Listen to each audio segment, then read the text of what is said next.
Hello, everybody. Welcome one more time to Reverse Engineering. And this time I have none other than Kevin. Kevin, thank you so much for taking the time to be here. And I'm really excited to have you here. I truly appreciate you taking the time, especially Happy New Year.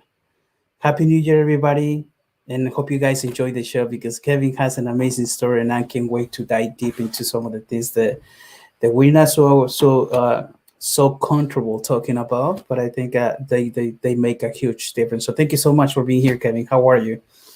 I'm excellent, Omar. Thank you very much for having me. And yeah, as you said, Happy New Year to you and to everyone who's here. Yeah, thank you. I'm excited to do this show with you because you obviously we graduated from the school, and ever since things start happening, we did a program together, and that was even more exciting. Learning how to dance, that was really amazing. That was one of the greatest things we did together. So just everybody know, Kevin and I used to dance together. So that brings a lot of more.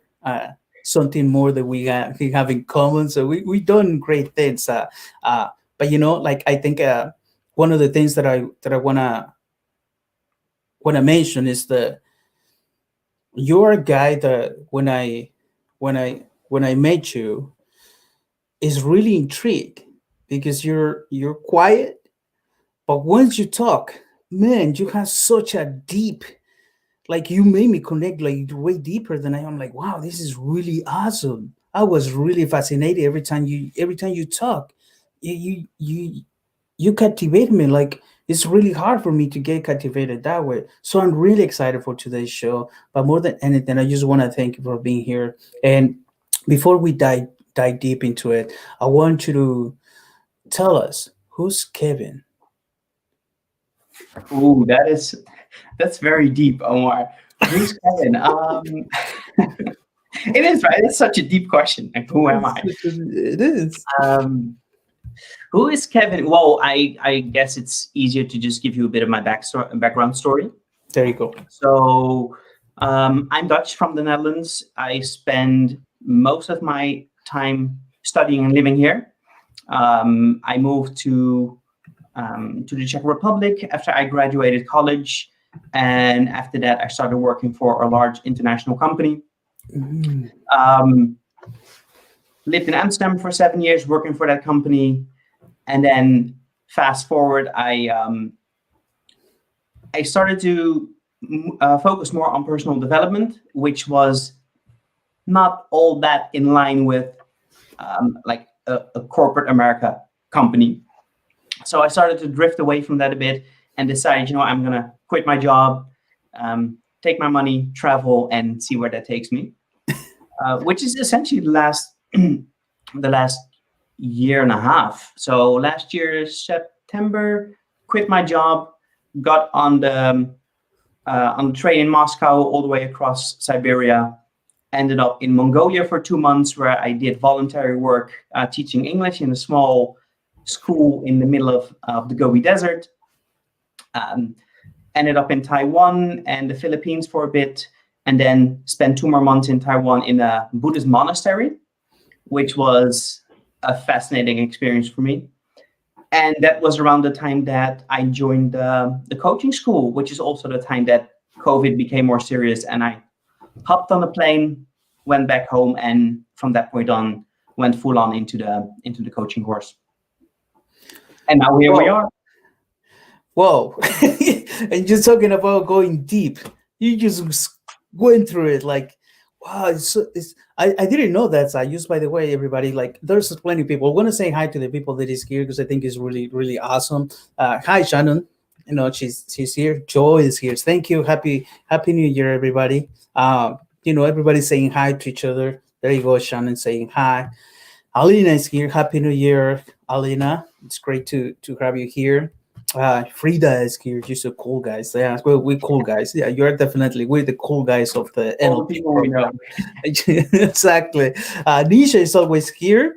She'll be providing with some sweetness to the shows as always. Hello, Nisha. Thank you for being here. Candida is here. So thank you everybody for being here.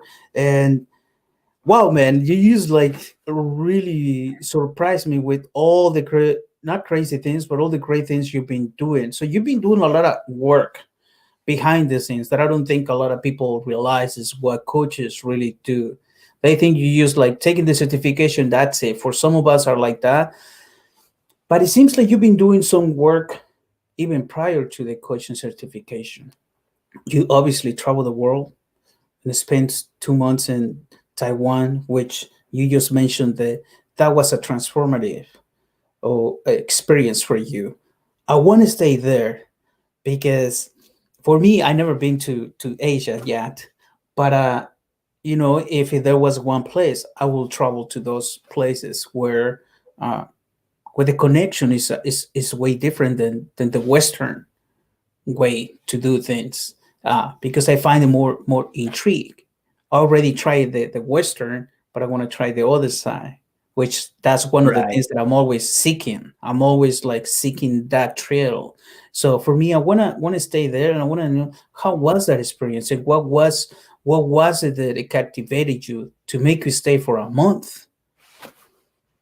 Well, so I actually stayed in Taiwan in the monastery for 2 months, and for me that's always been a fascinating concept.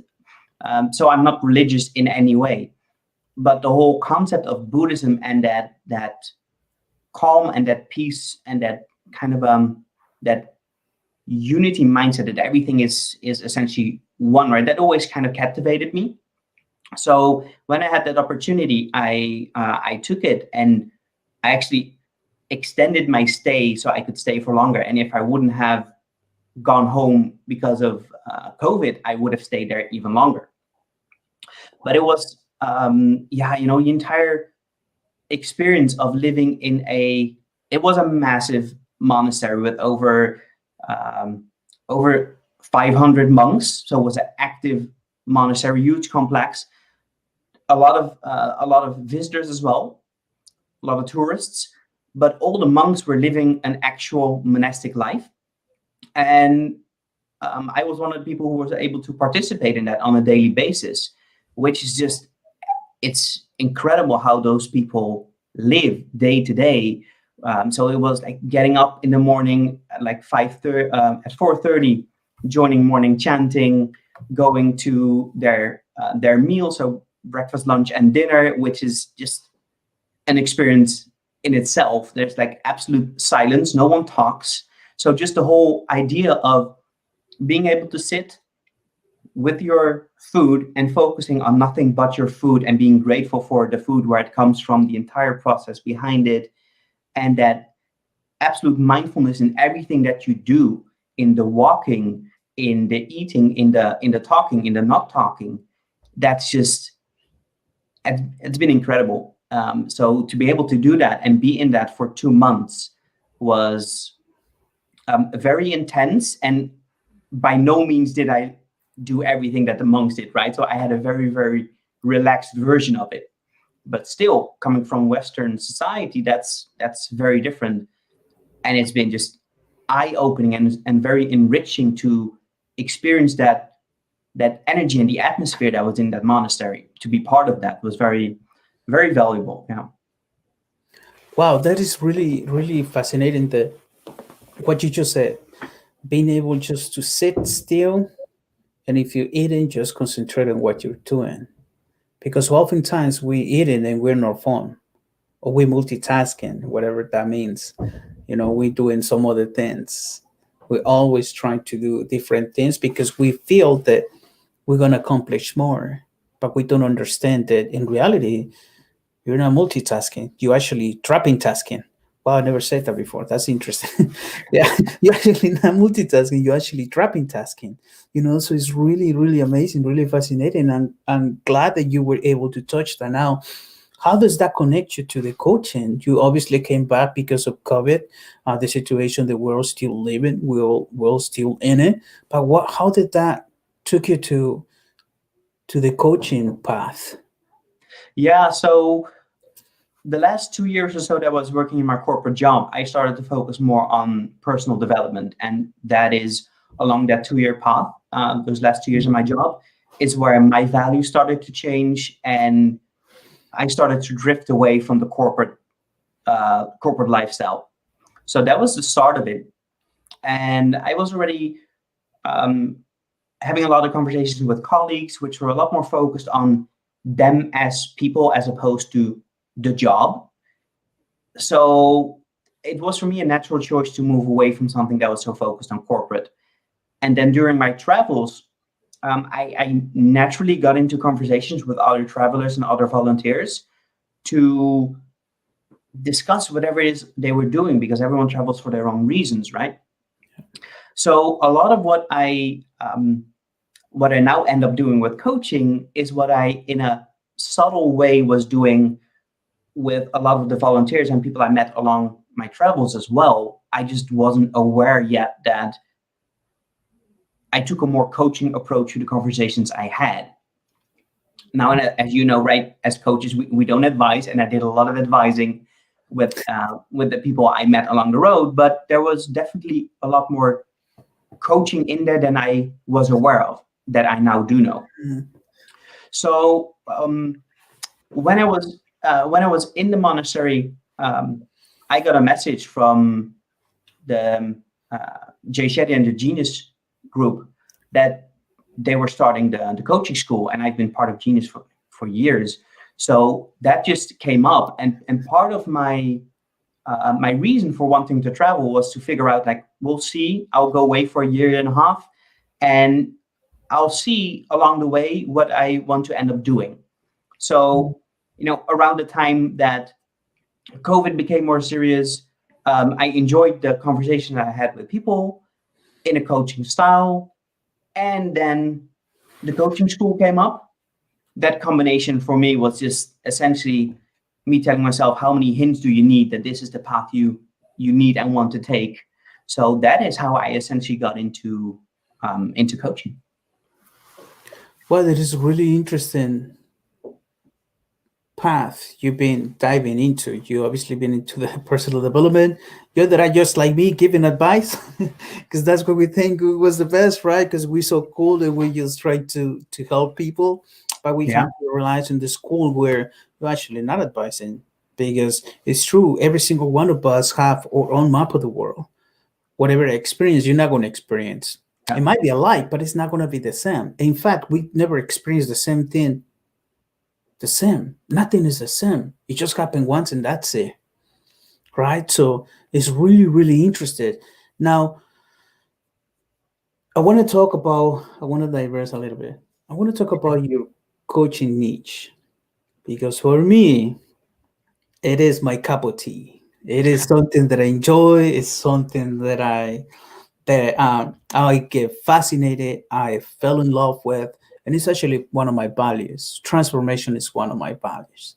Mm. But you actually are an acceptance and transformation, which are two of the. In order for you to start transforming your life, you had to accept.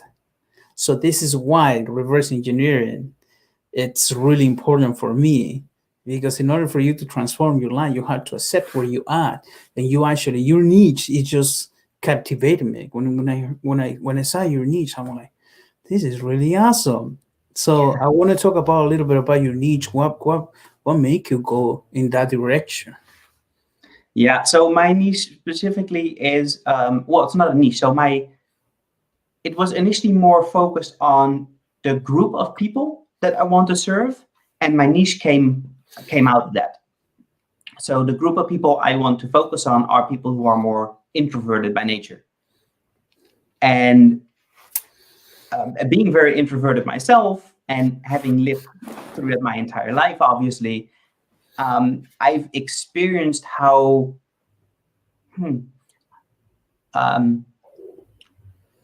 in Western society that is not the most common thing, or it's not seen as the most common thing. And I've seen for myself and for a lot of people around me, both in school and in work, how they struggled with being more introverted, not so much because of themselves, but because in Western society in general, it's not seen as the most, it's not seen as the ideal way of behaving, right? We're all focused on you have to be very social, you have to be outgoing, you have to be thinking on your feet. That's considered good and ideal in Western society. But everything that's the opposite, or that's like more introverted, so it's more introspective, calmer, more quiet, um,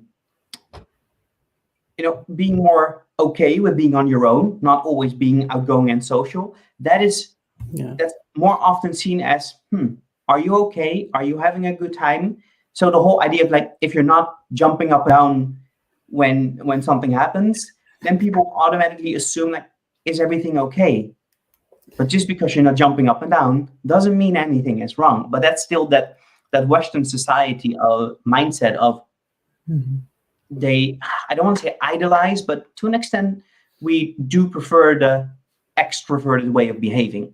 And to me, knowing that I'm very much the opposite of that, I found it just fascinating to focus on on that group of people, because I've seen how many people struggle with their um, their introverted nature in a society that doesn't really understand it yet and sees it as a bit of a bit odd.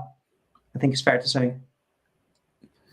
This is brilliant, man. This is mind blowing for those that are watching. Thank you so much for being here. Yes, Nisha says so.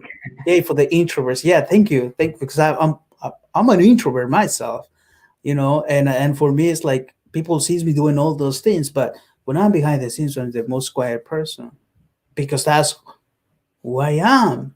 And I grew up with it was a weakness. As I was saying to you, I grew up with it was Right. a weakness that I needed to be up there. The people girls wasn't gonna like me. The people is not gonna you need to be put yourself up front so people can see you. And especially now with all this coaching that we're doing, it's just like, oh, you know what? Like you have to put yourself up there. But what about if I'm behind the scenes and I just like to just be in certain places? But Nisha is here, Kim is here. Hi, family. Happy New Year's to everyone. And Radhika is here too. Thank you so much for being here, everybody. And Kim is an introvert too. And I think it's a lot of our are introverts, and we don't realize we're introverts because we're trying to fit in what we see on the outside world. And Yes. it's something that I want to touch topics. How do you know you are an introvert? You obviously me and I can talk, but I want to hear your side. Like, how do you know you are introvert? Yeah, no, it's a very, very good question. And the easiest way for people to figure it out, I guess, would just simply be to do a personality test. And I always say, no, take that with a pinch of salt, right? Because a personality test, whatever the outcome is, it doesn't define you in any way. Same as when you say I'm an introvert or an extrovert. There's a lot of people who feel a bit offended because it's putting a label on people, right? In a sense. And I know a lot of people are against that, but I never worry about it too much because we put labels on everything, right? That's how we make sense of the world, essentially. So the label itself is not an issue as long as you understand what you're talking about. So Mm-hmm. being an introvert simply means that you have a more introverted nature. It simply means that you prefer introverted behavior as opposed to being more extroverted in the way you behave. So that's essentially all it is. Um, and, it's even Carl Jung, the one who came up with the terms introvert and extrovert almost 100 years ago, said there's no pure introvert or an extrovert. It's kind of on a scale, so it's not black and white. It's if this is the scale, then I'm highly introverted, so I'm more here. Mm-hmm. But you can be anywhere. So even when you say I'm an introvert, that's fine, but that means you're just more introverted than you're extroverted. Yeah. That doesn't mean you cannot do extroverted things, you cannot behave in an extroverted way. It just means that you naturally feel more comfortable with behaving in an introverted way. That's essentially all it is. But Yeah. that means that naturally you deal with your energy differently. You respond to external stimuli differently. Yes. You probably prefer to have deeper, meaningful conversations than having chit chat and talk about the weather, right? That's just they're different preferences. That's essentially what it comes down to. But yeah, for as to your question, if you want to know, I would say take a personality test and you'll figure out whether you're how introverted or extroverted you are. And Yes. then take, yeah, as I said, take it with a pinch of salt. Yeah. Thank you. Well, this is what I'm telling you. This is why I say at the beginning. Like once you talk, you have that way to captivate people. I don't know if you realize that yet, but for me, it's like, wow, you just taking like getting me so high right now, and was I'm about to like come out with a lot. But like for example, Radhika says I'm considered an introvert too, and I think it's really great that we are becoming more aware and feel comfortable you being an introvert. And there's nothing, Kim says there's nothing wrong with being an introvert or extrovert.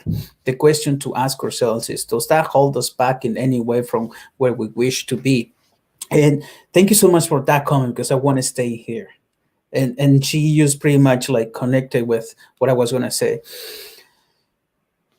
People assume, it's not assume, people connect being an introvert with feeling lonely. Feeling lonely, being shy, being socially anxious, being afraid to talk to people, being afraid to be on stage and present. That's all Yeah. associated um, with introversion, which in no way has to be the case. I mean, anyone can be shy, regardless Yeah. of whether you're an introvert or an extrovert. It's Mhm. very separate things. Yeah. So yeah, it's as Kim said, to be okay with who you are. Um, the risky part, though, or not risky, the tricky part is that again, Western society is so focused on that how you present yourself externally, which is through your behavior and everything. In a society that's so focused on performance and social interaction, it makes sense that extroverted behavior is preferred the way it's Mhm. seen. But Yeah. that's essentially the only thing. And when you consider that roughly half of the people on the planet are more introverted by nature, that I mean, if it were 5%, you could say, okay, no, it's a small group of people, but you're talking about half the people. So it's something that needs to be taken into consideration, especially if you consider Scandinavian or Japanese cultures and societies. Those Mhm. are a lot more focused on introverted behavior, right? If you behave very extroverted in Japan, that's considered more inappropriate than it would be in the US, for example. Yeah. This is really awesome. Thank you so much for sharing all this, and I hope the people is it's you know hope you guys are connecting, because what he's talking about is really something really deep connection on finding ways to understand your behavior more than anything. Just it's acceptance, like you mentioned. It's all about just accepting that behavior, that's who you are, and it's okay. For example, Eamon said, I'm a social introvert, and usually get mistaken for an extrovert, which this is Absolutely. really, really, really, really true. A lot of people think it's because you're an introvert, but sometimes you like to be in gatherings. But like you say, having a deep connection, and people is like, oh, he's an extrovert, right? You get like putting all these labels that people just decide to put on you just for the sake of it. And Frida says, I get too exhausted when trying to be an extrovert. And this is what I wanted to. So I want to stay here. Thank you so much for sharing that, Frida. Because for me, for so long, I tried to fit in, trying to Yeah. fit into. I had to be more upfront. I had to go and talk to people. I had to be more up there. I had to be this until I'm like, man, just like Frida, but that's not who I am. Why am I trying to be something like this? And I shifted long ago. I don't even know if you asked me until this point. I don't know, but I just knew that. this is exhausting, man. It's exhausting trying to fit in Yeah, somewhere where it's not my place, right? yeah, absolutely. And that's why I love the way Frida phrases it, that I get exhausted trying to be extroverted. She doesn't say I get exhausted trying to be an extrovert, Yeah. but trying to behave in an extroverted way. Yes. And that's the thing. It's, as you said, it's accepting who you are and what comes natural to you. You can still do extroverted things, and that's great because that's, to a large extent, it's out of your comfort zone. That's where we grow, that's where we stretch, right? So it's good to do it, but it is exhausting. I can go to a party as well with 80 people until 2 a.m., but probably I'm going to be one of the first people to leave around 10 or 11 because I'm done. My energy's gone. I hopefully had one or two good, deep conversations um, with two people, but that's it. Then I'm just done. And by the time I leave, the people who are more extroverted by nature, they're just getting started, right? So I can do it, but it just exhausts me, and that's spot on what Frida's saying. Yeah, and there's a few comments we're gonna go through them. I'm an introvert, right? Because I'm an introvert in groups, just like you mentioned, whereas very extrovert on one or small groups. And this is great. That's what you're talking about. You can be, an introvert when you're one on one. That extrovert side of you comes out because you feel more like connected. It's just you're talking about the deep connections and having those connections that it's gonna feel not just your mind, your heart, and your soul. And it's all about having those conversations, right? That where you just find more meaning to it. I think in that way. And Kim says, I think people mistake being introvert with low self confidence, which is so not the case. And we talk about this, right? In your case, what are your thoughts on this? I absolutely agree. One of the biggest words in what Kim is saying is mistake. People mistake what introversion is. Many people don't know what it is, and that's fine, right? I wouldn't expect everyone to know the ins and outs about introversion because there's so much to know.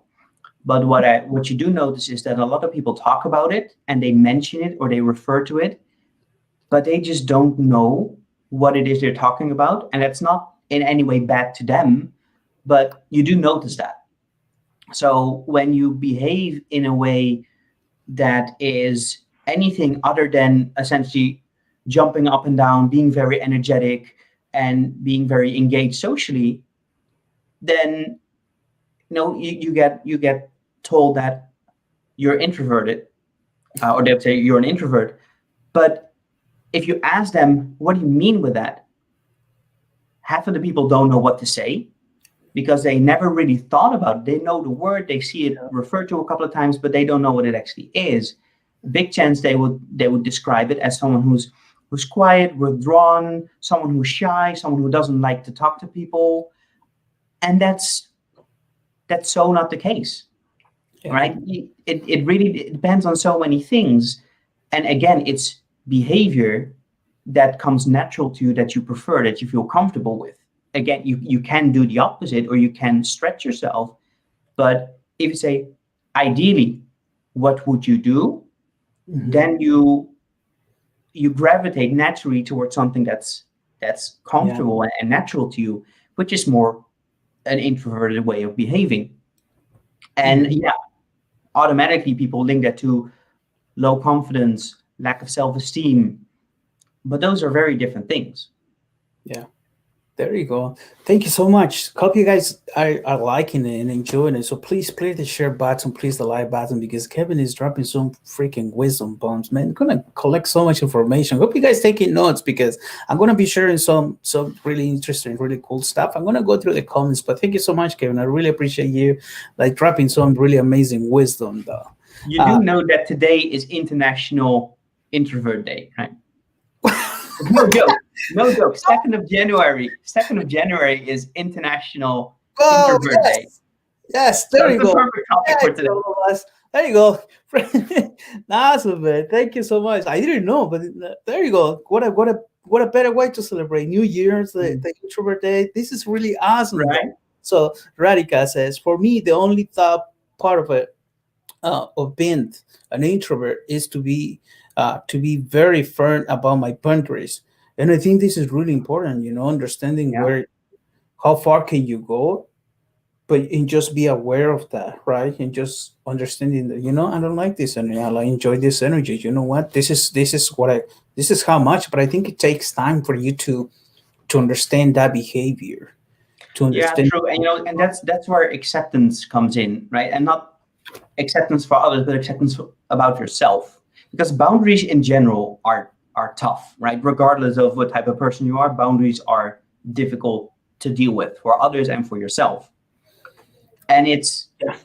it's that full acceptance of yourself, knowing what's best for you and being okay with that, regardless of how other people feel about it. Sure, take other people's feelings and thoughts into consideration, but in the end, choose what works for you.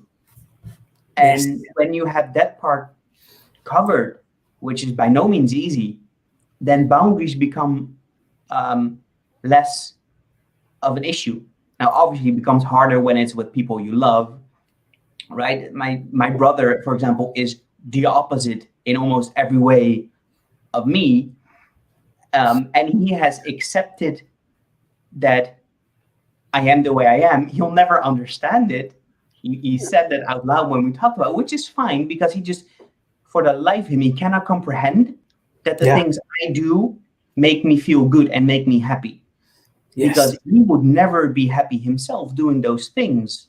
Hmm. You know, example, I once folded 1,000 paper origami cranes. It's a Japanese tradition. I thought, let's try it.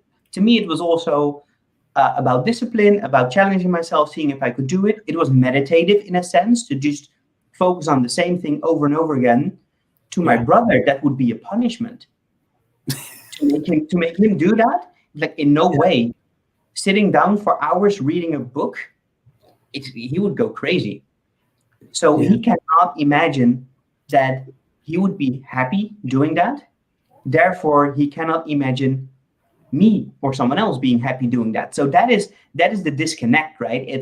And that's not about empathy. That's just about seeing the world so differently and having such different preferences in the way you do things that to just understand that someone else can be comfortable and okay with Yes. such a different lifestyle and doing things so differently, that's very difficult for many people.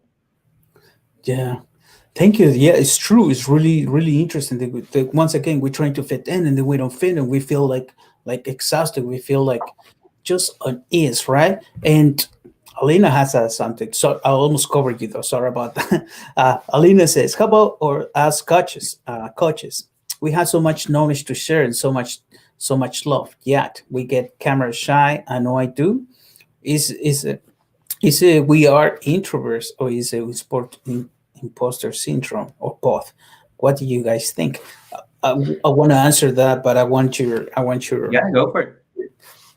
no, no, go for it. No, you go Oh, first me and then first? Okay, cool. your thoughts. I think it's when you take the example of being camera shy, honestly, I think that's a skill. So many things are just skills that you can learn. And yes, they're uncomfortable. And introversion in itself has nothing to do with that. Take Jay Shetty, take Simon Sinek, take Tom Bilyeu. All those people say out loud that Introvert. they're big introverts, Mhm. but they stand on stages and they reach millions of people. So they're not the shy types, but they say that whenever they go to a party, they stand in the corner just observing and they don't like to be in the crowd, right? Yeah. But they're not camera shy. And the only reason they're not is because they did that for like again and again and again. And they built that skill of being comfortable, being on stage, being on camera. So imposter syndrome, I think, can absolutely be a part of it, right? And that is again with practice and building that skill that you can overcome that at some point. So I completely get where you're coming from. It's also not natural for me to be on camera and to do those type of things. But um, that is not essentially related to introversion. That's just stretching yourself and getting out of your comfort zone and doing it more and more, and then it'll become comfortable. Yeah, there you go. And I'm glad you mentioned it. That it's not part of it. We think like, and we're trying to fit everything into introvert. I'm not doing this. I'm an introvert. No, it just doesn't work like that. I'm glad that you mentioned it. I'm an introvert. It For almost becomes an excuse or an explanation, right? yes, it just becomes part of it. But for me, like this is this is I think it's like you say. It's so, I didn't know that I was gonna enjoy being in camera until I start doing it. I'm like, oh, this is fascinating. And even sometimes I get in the camera and I realize I have been talking to myself for 45 minutes. But that's the way I reframe my mindset. I'm like, I'm going to talk to myself. I'm going to just put the camera in. For me, it becomes natural. So I think it's you just doing it. But what is the purpose? Once you attach the purpose, you're doing it. For Right. me, And I think for with being on camera or on stage for that matter as well, it's it's a lot about the topic, right? yeah. I can talk on camera about this or about coaching or about anything that's close to my heart for probably way too long, Mhm. and I'm okay with it. But ask me to talk on camera about something that I couldn't care less about, it's not going to work. Yeah. So I think, and in your case then as well, right? You do this because you're interested in it, and you're interested in what everyone you have on the show, what they have to share, and their point of view. Uh, and if you wouldn't care, you wouldn't do this in the first place. But you also wouldn't be able to put your passion and your joy into it, right? Yeah. It's true, and I think for me, like I really want to bring people on board, and just so we can share tools, right? As you can tell, people is resonating. It's like this is what I think. That people, it's not a they don't even know that they are introverts, and they're just trying to go in a different direction. It's just like you just got to be yourself. Just Yeah.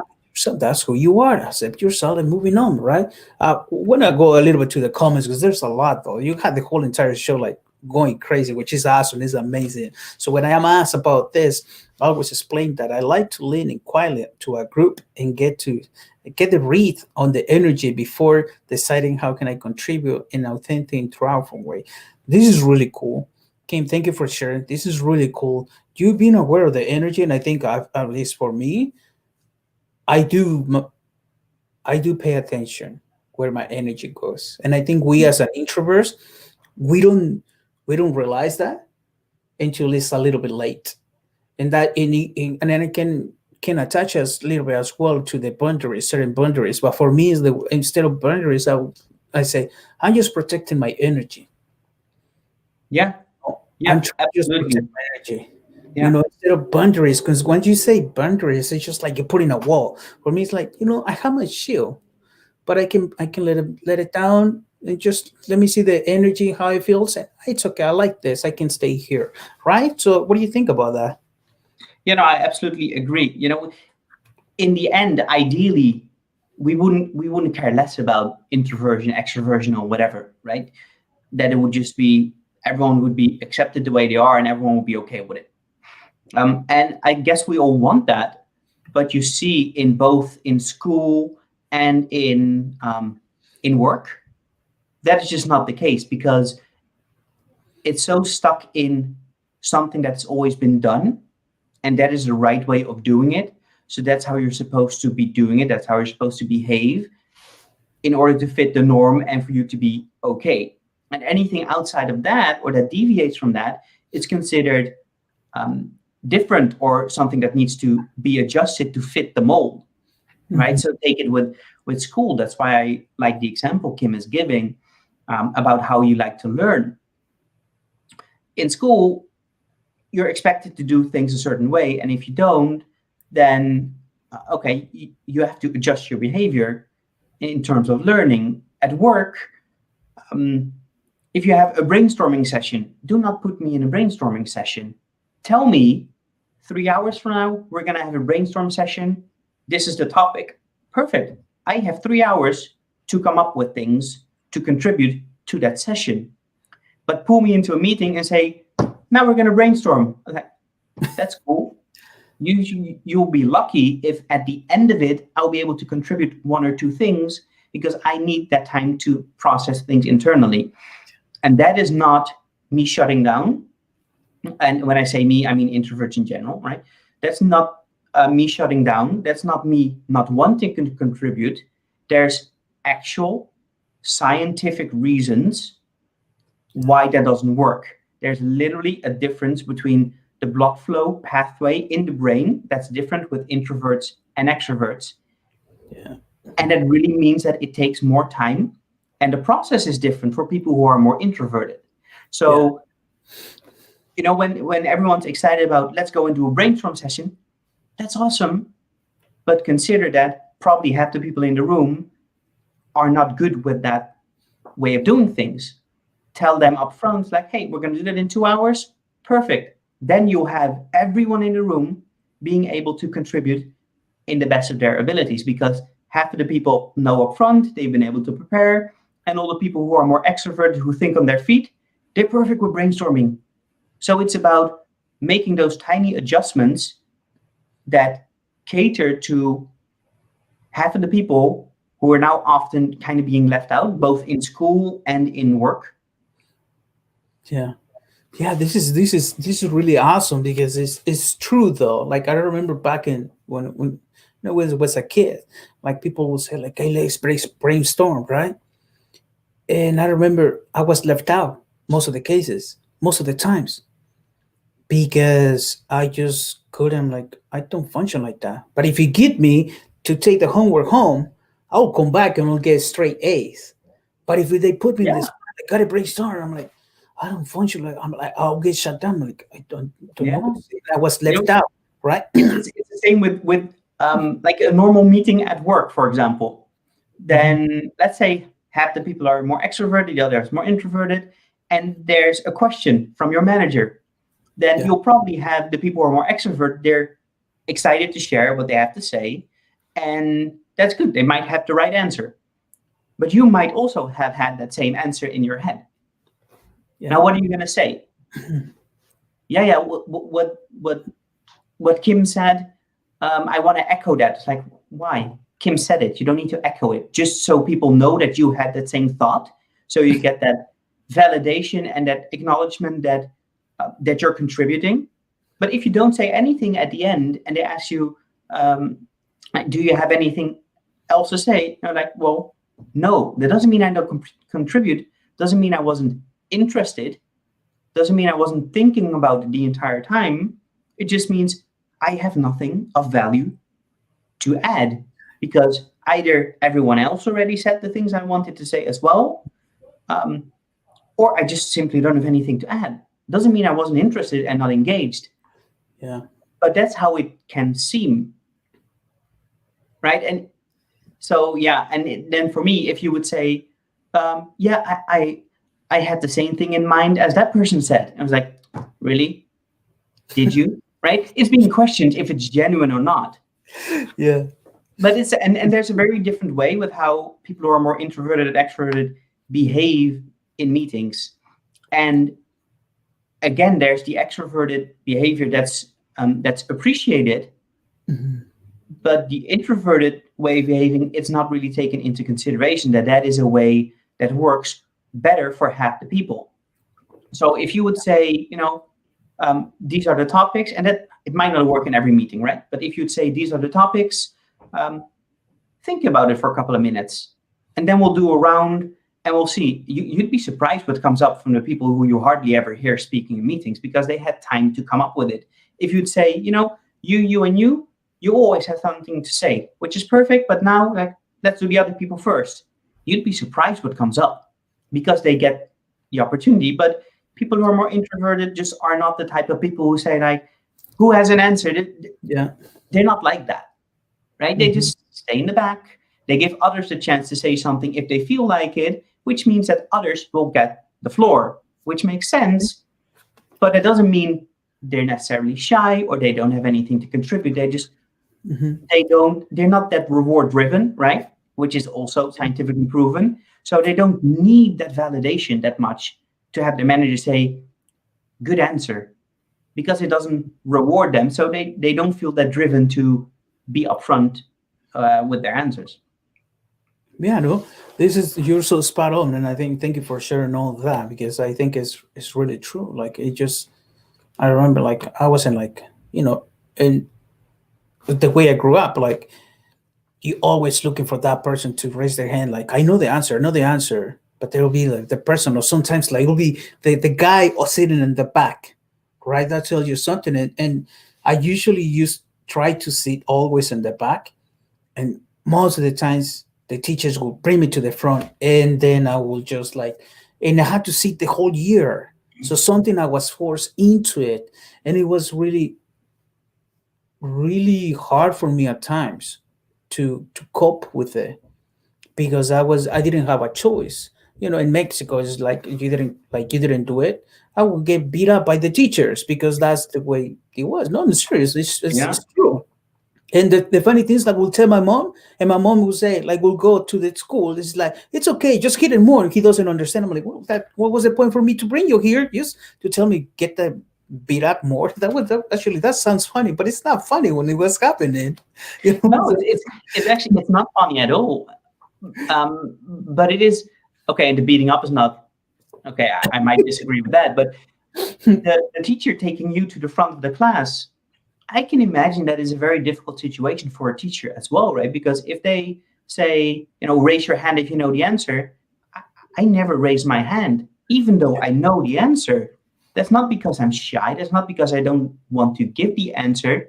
I Yeah. genuinely feel that I don't feel the need to raise my hand and give the answer to prove that I know the answer. I know it for myself, which is good enough. And let someone else who wants to give the answer. If no one raises their hand, I will genuinely raise my hand so the teacher will get their answer. But initially, I would just wait because I don't feel compelled to give that answer.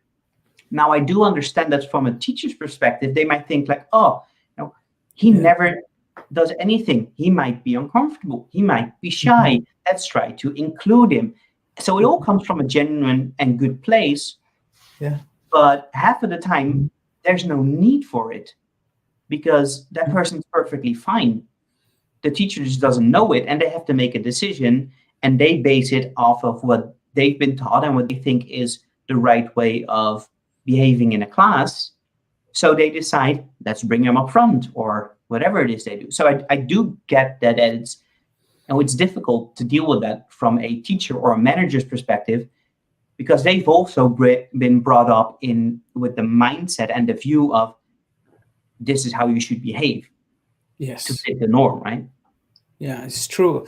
Thank you so much for sharing that. And Kim, I want to read this, but then I want to skip it because I have something special for this because I'm glad she brought it up. Because this for me is like I really want to remind it, and it's gonna be about like it's gonna blow your mind. But because I just did it and I was like, wow, this is really cool. So I want to share it with all of you. And you're probably gonna know. But Kim says this, as an introvert, we can use our body language to show we are engaged and interested.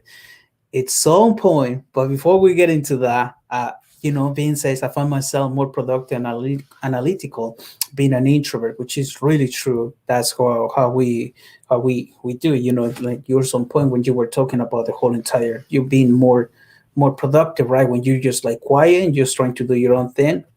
And Kevin, Odette says, Kevin, I love the way you articulated what it's like to be an introvert. She can relate to it. Yes, and that's what I said. I don't think a lot of us realize that we're an introverts, right? So, and then great point, Omar. I don't know what I said, but thank you. I think just like anything else, we can be introverts and learn or change and become more extrovert.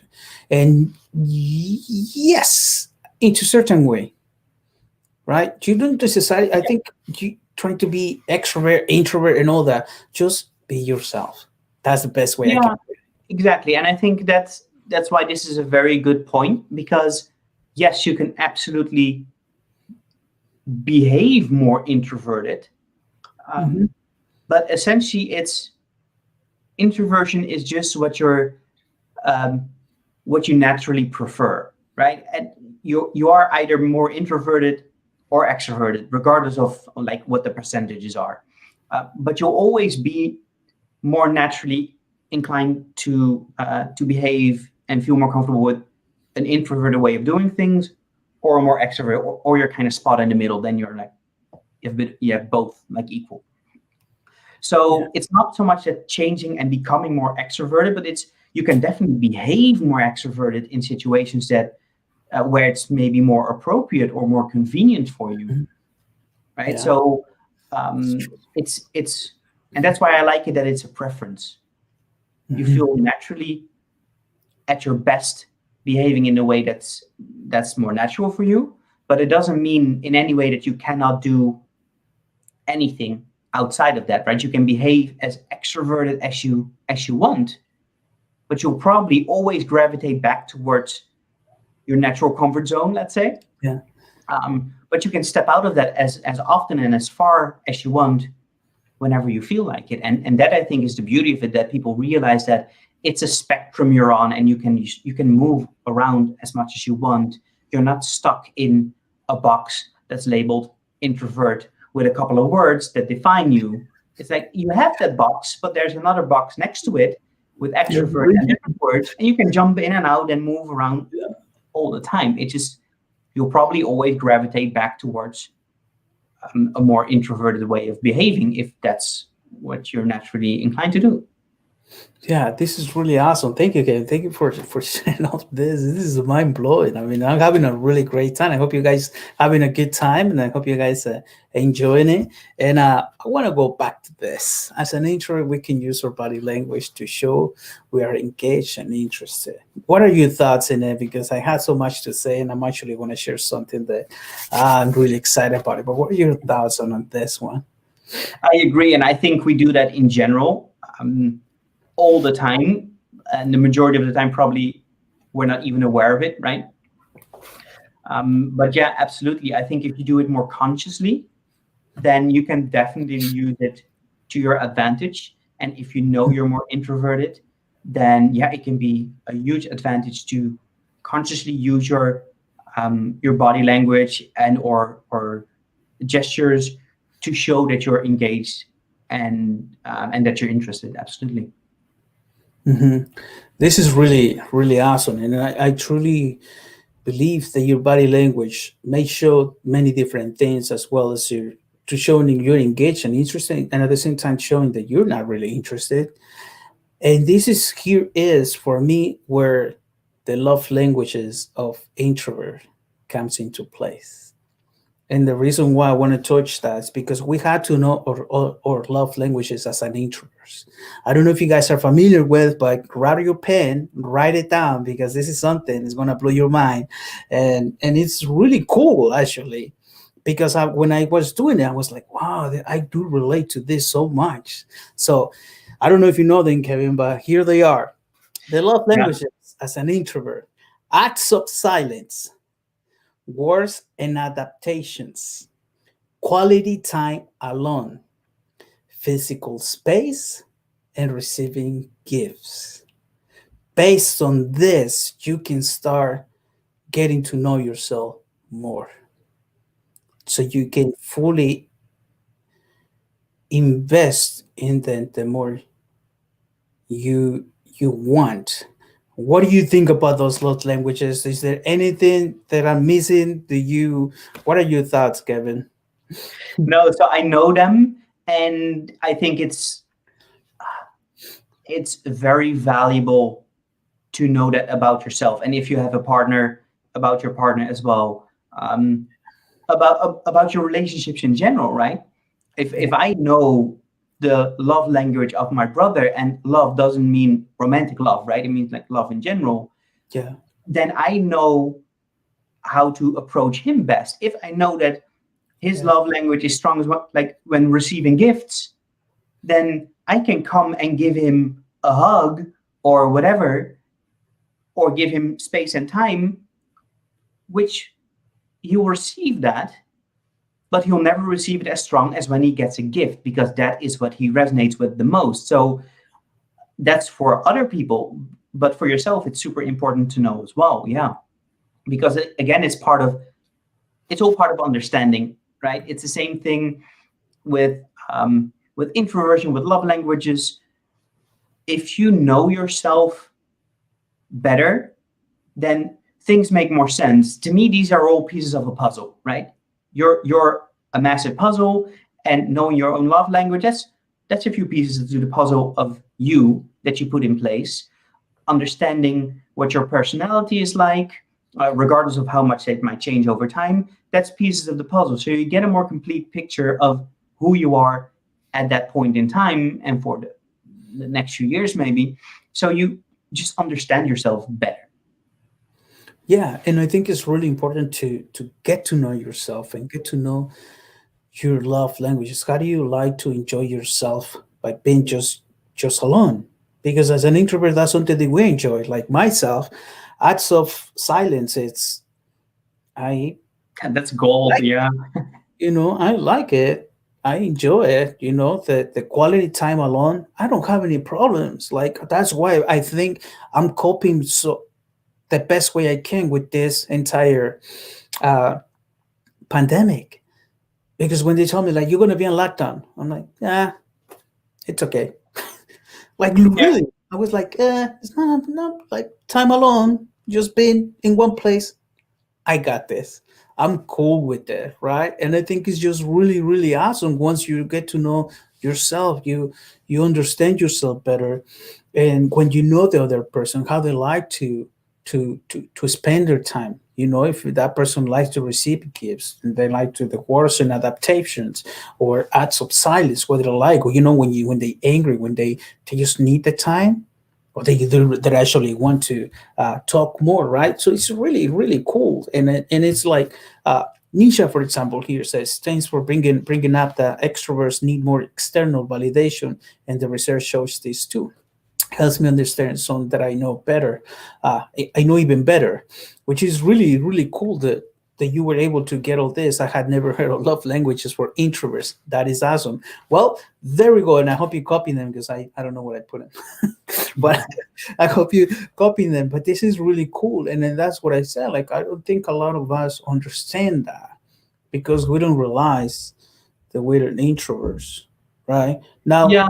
tools. What tools can you share to to to help us introverts become more at peace with it? Because we're always trying to fight it. Yeah, no, absolutely. I get why you asked that, and I don't think it's necessarily tools. The only tool I would say to use is to take any type of personality test you want, to just and see that really as a tool, right? Again, not let it define you, but see it as a tool to better understand yourself. And then from there on, see how much and take it serious, right? Some of them take a bit of time to do, but I would say like, do it once, take it serious, and see what comes out of it, and see how much you resonate with what it says, and then explore further, right? Because for me, and I know for a lot of other people, things fell into place, things made sense. It doesn't always apply to everyone in the exact same way, but I had so many when I found out what introversion is, how it works, what it's all about, how it works in the brain with like neurotransmitters and everything.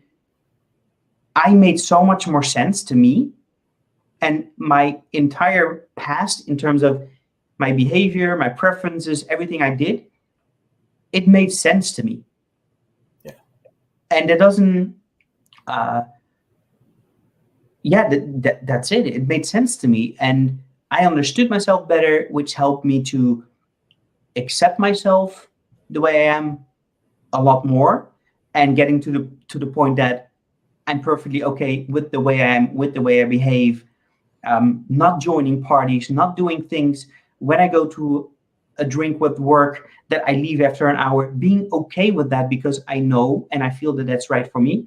Like understanding yourself in that sense, I think that's one of the most important things because that is where you can start to accept yourself and be okay with yourself, and then like literally your world changes when you're okay with that. Man, you're like, where the hell have you been, Kevin? What the heck have you been, man? This is what I'm telling everybody. Like the potential of every single person that has come into this program and that I see in the school, because I can see it myself, right? It is freaking insane and mind blowing. And for me, man, I'm so blessed. Thank you so much for giving me the opportunity to chat with you today, because it's like you had no idea how much you inspire me. You're not gonna do something cool. Like I can guarantee you that much, because Well, I'm glad to hear that. and you're giving me so many freaking ideas, and it's really hard for me to get up there.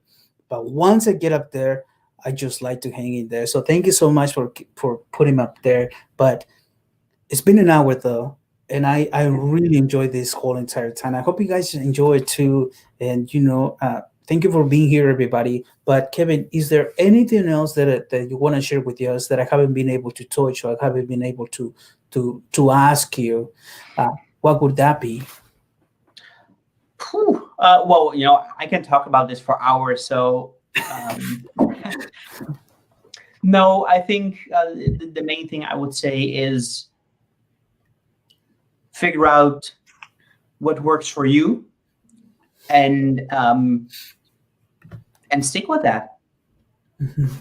Be okay with who you are, how you are, regardless of what everyone else says and thinks, how hard that might be, right? Especially when it's loved ones. But when you get to the point that you understand yourself and you can accept that that is the way you are and that you're okay with that, then that is so liberating in every way of the word. That is extremely liberating. So I know it helped me a lot. I know it helped others a lot.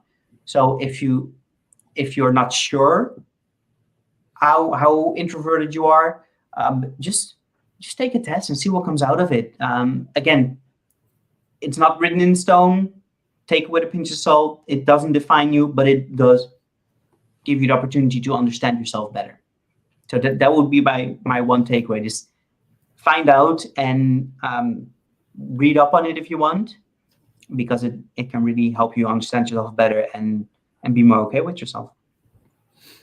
Thank you so much, man. I mean, it's a blessing to have you here on the show, and thank you so much for being the first guest of the show, because it's today's session has been amazing though. It's just mind blowing. And just so everybody knows, before I get into some of the comments, just so everybody knows, this is where you can find Kevin, and in his website. You want to give your information, Kevin? Yeah. So I know it's an odd name. It doesn't roll off the tongue that easy. It's introvert, so it's a combination between introvert and thrive, because the whole point of what I want to do is help introverts to thrive. So I combine the words. Doesn't pronounce that easy, but hey, it is what it is. So yeah, that's the website. The Instagram thing is the same. So if you guys not following Kevin, you might want to go and check it out, his Instagram. Even though he just started in his journey on Instagram, social media, you'll be surprised how much connection he has and how much information he already has shared on his Instagram, and your mind is gonna be like really really intrigued by the things that he shares. It's not just the way he writes, but it's some of the graphics, which I didn't get to touch on that, and that means you're gonna have to come back to the show, because you have that side. That's what I said. You have that creative side that is there, that you just get in your bubble, and you're just like, you're so freaking creative, and I love that. And I think that's why we connected so much, because we just interested, we just loving this, right? So it's really awesome. But I want to go over with the whole entire comments, because you had everybody mind blowing. So Julie, thank you for being here. Julie, getting to know you more also. Each you have Kevin.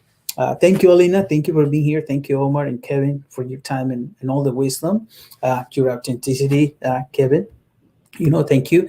Feeling more motivated. I'm really glad that you guys are feeling motivated and inspired by all that Kevin has shared with us today. Thank you, Kevin and Omar, for this insightful conversation. So this was awesome. Decided to share it with others. So please, if you guys enjoy, share it with everybody because this is a topic that, like I said, I don't think many of us are aware of it, and sometimes we feel restricted to talk about it. So I think it just make it normal, right? Thank you, Kim, for being here. And everybody's loving your name, man, because this I think it was really really really really cool. And thank you, Ben, and for being here. And more than anything, Kevin, like really, really, really, really awesome. I'm really grateful giving me the opportunity to chat with you, to get to know you a little more, more in a different way, more with more depth. And you have so much wisdom, man, and you inspire me so much. You have no idea, like you really got me so high right now that I can already like see the creativity kicking in, and I'll be touching base with you because we got to do something together, man. You just kicked in, and Yeah, I sounds started me just really hard, man, and I'm really excited. So thank you everybody for being here, and we'll see you guys next week. I bring you somebody else that for me is a really great friend. We'll bring you Jana. Jana will be here with us next week, and I'm really looking forward to chat with her because it's gonna blow your mind as well. All right, Kevin. Thank you so much, Kevin. Thank you as well. See you, everybody.